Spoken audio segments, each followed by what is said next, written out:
अस्सलाम वालेकुम दोस्तों, मैं सैयद वसी। वैसे तो ये वीडियो मैं रमज़ान शरीफ के लास्ट अशरे में बनाने वाला था आप लोग के लिए, लेकिन कुछ ऐसे पेंडिंग काम रह गए थे जिसकी वजह से ये वीडियो थोड़ा डिले हो गया। तो आज हम बात करने वाले हैं लीगल रॉबरी के बारे में। वैसे तो ये टर्म काफ़ी नेगेटिव है, जो चीज़ मैं आपको समझाना चाहता हूँ, लेकिन अगर आप लोग को बात लास्ट में समझ में आ जाएगी तो इंशाल्लाह मेरा मकसद पूरा हो जाएगा। वैसे ये टर्मिनोलॉजी मैं इसलिए यूज़ कर रहा हूँ क्योंकि आजकल हमारे नौजवान नस्ल ना तो उलमा के बयान सुन रही है, ना उनसे कुछ फ़ायदा हासिल कर रही है। तो मैं कुछ ऐसे दुनियावी एग्जांपल्स रिलेट करना चाह रहा हूँ बात समझाने के लिए, ताकि नौजवानों को भी इजीली समझ में आ जाए और हमारे बड़े बुज़ुर्गों को भी बात आसानी से समझ में आ जाए। तो चलिए मैं आपको टर्मिनोलॉजी एक्सप्लेन करता हूँ। पहले होती है रॉबरी और एक होता है थेफ्ट। उसी तरीके से जैसे होती है चोरी और एक होती है डकैती या फिर हम कहें लूट।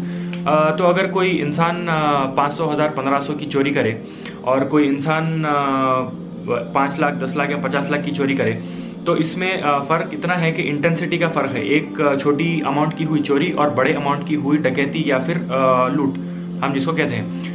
तो अगर कोई छोटे अमाउंट की चोरी करता है तो वो अमाउंट उसको कुछ दिन तक ही सफाइस करेगा, एज इन 5 दिन, 1 हफ्ता, 10 दिन। और अगर कोई बड़े अमाउंट की डकैती करता है या लूटता है बड़ा अमाउंट, तो it will suffice him for about 6 months, 1 year या 2 ईयर तक वो पैसा उसको चलेगा। तो आप ये चीज़ समझिए। उससे रिलेटेड मैं आगे के एग्जांपल्स आपको एक्सप्लेन करने की कोशिश करूंगा इंशाल्लाह। तो चलिए ये अब एग्जांपल्स एक्सप्लेन करता हूँ। जैसे आप लोग अभी ऑलरेडी वीडियो की टैगलाइन पढ़ ली है कि अगर चोरी कर रहे हैं तो उसको बचाना भी बेहद ज़रूरी है। उसी तरीके से अगर आप दुनियावी चोरी कर रहे हैं तो उसको भी बचाना ज़रूरी है, और अगर आप दीन में ये काम कर रहे हैं तो उसको भी आपको बचाना ज़रूरी है। लेकिन दीन में हम इसे चोरी नहीं कहेंगे, ये काफ़ी नेगेटिव टर्म है, लेकिन मैं बस ये टर्म बात आपको समझाने के लिए यूज़ कर रहा हूँ। अगर आपको बात समझ में आ जाएगी तो मेरा मकसद यहाँ पे पूरा हो जाएगा। तो फ़र्ज़ करिए कि आप है बादशाह के दरबार में, और बादशाह को आपकी कोई बात पसंद आ जाती है और वो कहता है कि उसके ख़जाने में से आपको जितना माल चाहिए ले लीजिए, एक कंडीशन पे कि आप जितने भी कपड़े पहने हुए हैं उसके अंदर आप जितना माल या फिर जो अशरफियाँ हैं या फिर जो करेंसी नोट्स हैं वो आप जितने भी स्टफ़ कर सकते हैं वो स्टफ़ कर लीजिए। That is what you can do. तो उसी दरबार में एक चोर ठहरा हुआ था, तो उसके दिमाग में ख्याल आया कि ये बंदे का घर तो मेरे को ऑलरेडी मालूम है।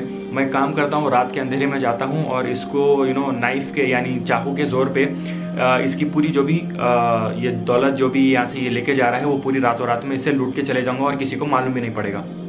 तो ये था दुनिया का एग्जाम्पल। तो मैं आगे जाके आपको ये बताऊंगा कि उस बंदे ने जो दुनियावी दौलत हासिल की थी उसको उस चोर से कैसे बचाया जा सकता है। तो चलिए आइए दीन के एग्जाम्पल की तरफ।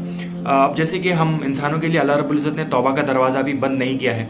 अल्लाह रब्बुल इज़्ज़त के ख़जाने भी हमारे लिए कम्प्लीटली ओपन है। तो सोचिए कि क्या दुनियावी ख़जानों से ही फ़ायदा हासिल किया जा सकता है, वही लूटा जा सकता है? अल्लाह रब्बुल इज़्ज़त के ख़जानों से क्या फ़ायदा हासिल किया नहीं जा सकता? और अल्लाह के ख़जाने ऐसे हैं कि उसके लिए आपके अकाउंट में अगर आपको नेकियों से फ़ायदा करना है तो उसकी कोई लिमिट नहीं है। अब जैसे कि बादशाह के दरबार में कंडीशन थी कि आपके कपड़ों में जितने पैसे आए आप भर लीजिए, दैट इज़ योर लिमिट। अल्लाह रब्बुल इज़्ज़त ने इंसान को अकाउंट ऐसा दिया है कि आप अकाउंट में अल्लाह रब्बुल इज़्ज़त की दी हुई कितनी भी नेकी भरिए, आपका अकाउंट ख़त्म होने वाला नहीं है, and you can fill your account till the rest of your life. तो एक हो गई आपकी दुनिया की दौलत और एक हो गई आपकी दीन की नेकियों की दौलत। तो इन दोनों को भी अगर इंसान कमाए तो उसको at the end of the day उसको बचाना बेहद ज़रूरी है, क्योंकि अगर ये नेकी आपकी जो दौलत है या फिर दुनियावी दौलत रहो या फिर नेकियों की दौलत रहो, अगर वो आप बचाएंगे नहीं तो आपके हाथ कुछ बचेगा नहीं, ना आपको फिर उससे कुछ at the end of the day कुछ फ़ायदा होगा। सो बैक टू एग्जाम्पल 1, आपको अपनी जो कमाई हुई दौलत है वो बचाना कैसे है चोर से। तो आप आए घर बादशाह के दरबार से अपना जो भी इनाम था वो लेके। तो यूजुअली पुराने ज़माने में कच्चे घरों में वो तिजोरियाँ या फिर आपके अलमारी या फिर कैबिनेट्स होते नहीं थे। तो फ़र्ज़ करिए आप दीवार में एक खुफिया तिजोरी बनाएं, उसके अंदर आप पूरी अपनी मालो दौलत रख के आप वो दीवार क्लोज़ कर दिए। तो चोर रात के अंधेरे में आया और आपका घर तलाश करने लगा और उसे कुछ हासिल नहीं हुआ। तो फिर यूँ हुआ कि उसने आपको उठाया और चाकू के ज़ोर पे आपको पूछने लगा कि ख़जाना किधर है। तो ऑब्वियसली आप जान के ख़तरे की वजह से आप उसको ज़बान से बता देंगे कि ये दीवार है, इसके पीछे एक खुफिया तिजोरी है, अगर वो खोलो तो उसके अंदर पूरी मालो दौलत है। तो उसी तरीके से फ़र्ज़ करिए आप कि अगर एक इंसान जिसके घर में ऑलरेडी मालो दौलत है और सामने वाले को ये पता है कि उसके घर में मालो दौलत है, चुराने वाले को, तो अगर वो इंसान जिसके घर में चोरी हो रही है वो आँखों का अंधा और ज़बान का अगर वो गूंगा है, तो क्या फ़र्ज़ करिए कि वो इंसान जो चोर है वो उस इंसान के घर में जाके चोरी कर सकता है? अब चोर घर में एंटर होने के बाद उसको ये मालूम हो रहा है कि जो घर में मैं चोरी करने जा रहा हूँ ये शख्स तो आंखों से अंधा भी है और मुंह से गूंगा भी है। अगर मैं इसका पूरा घर तलाश कर लूँ और मेरे को ख़जाना ना मिले, लेकिन इसके दिमाग में वो चीज़ है, मतलब वो ख़जाना किधर है उसको मालूम है, लेकिन ना ये बोल सकता है ना ये मुझे अपनी आंखों से दिखा सकता है। तो क्या वो चोर वो ख़जाना चुरा सकेगा? ऑब्वियस बात है कि वो चोर को खाली हाथ पलटना पड़ेगा वो घर से। तो अभी दीन के एग्जाम्पल में जो भी आपकी नेकियों की जो दौलत है वो आपको कैसे बचाना है। तो फ़र्ज़ करिए कि आप एक दिन में एक पारा पढ़े, या फिर आपकी जो भी तस्बीहात आप पढ़े, या फिर जो भी आप नमाज़ें पढ़े, या जो भी आप दीन में नेकी का काम करें जिसकी वजह से आपके अकाउंट में बेशुमार नेकी आ गई।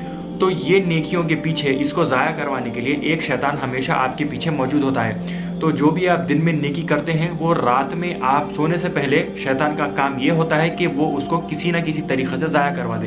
अब वो इतनी आसानी से आजकल के हालात में इतनी आसानी से कैसे ज़ाया करवा रहा है ये आप एक बार सुन लीजिए। जैसे मैं आपको बताया था कि माला दौलत वो चोर क्यों नहीं चुरा सका, क्योंकि आप आँखों के अंधे भी थे और ज़बान के गूंगे भी थे। उसी तरीके से आजकल सोशल मीडिया के ज़माने में लिटरली अगर आप 5 मिनट भी देते हैं अपना सोशल मीडिया को, तो उसमें जो बेहयाई, जो बेशर्मी और जो छिचोरापन जो मौजूद है उसकी वजह से लिटरली आपके दिन भर के 10 घंटे की नेकियों की मेहनत शैतान सिर्फ 5 मिनट में आपकी पूरी ज़ाया करवा देता है। तो आजकल के हालात में जैसे कि गांधी जी के वो 3 मंदिर थे, ना बुरा सुनो, ना बुरा देखो, ना बुरा बोलो।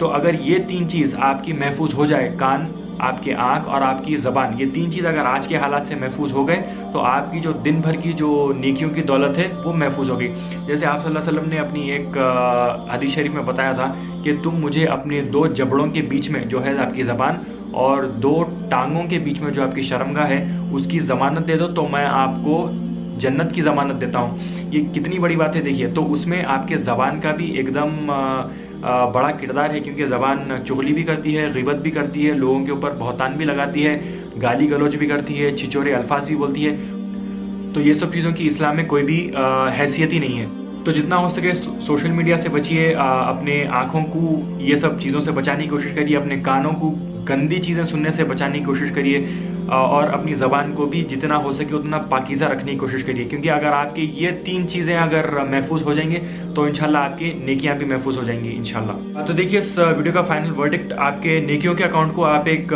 पानी के टैंकर के साथ कंपेयर करिए, और जो सोशल मीडिया है उसको आप टैंकर का जो टैप होता है उससे कंपेयर करिए। जब 10,000 लीटर या 20,000 लीटर के टैंकर का अगर टैप एक बार खुल जाता है तो महज 5 मिनट से 10 मिनट में पूरा टैंकर वो खाली करवा देता है। क्योंकि सोशल मीडिया एक ऐसी चीज़ है जिसमें से आप बुराई सुनते भी हैं, बुराई देखते भी हैं, और इसकी वजह से आँख और आपके कान की वजह से जो चीज़ आपके अंदर होके आपके दिल में बसती है वो दिल की वजह से आपकी ज़बान भी फिर नापाक हो जाती है और फिर आप नाज़ेबा अल्फाज बोलना शुरू कर देते हैं। अगर सोशल मीडिया से अगर आप लोग बच गए तो आपकी नेकियां भी बच गई, और इंशाल्लाह आपके ईमान में और आपके तक़वे में एकदम फिर मजबूती आना शुरू हो जाएगी। तो इजाज़त दीजिए, इंशाल्लाह ताला आप लोग से फिर मुलाकात होगी। तब तक के लिए अपना ख्याल रखिए, नेकी की दावत देते रहिए और लोगों को बुराई से रोकते रहिए। मैं हूँ आपका दोस्त सैयद वसी। आज के लिए बस इतना ही। अस्सलाम वालेकुम वरहमतुल्लाहि वबरकातुहू।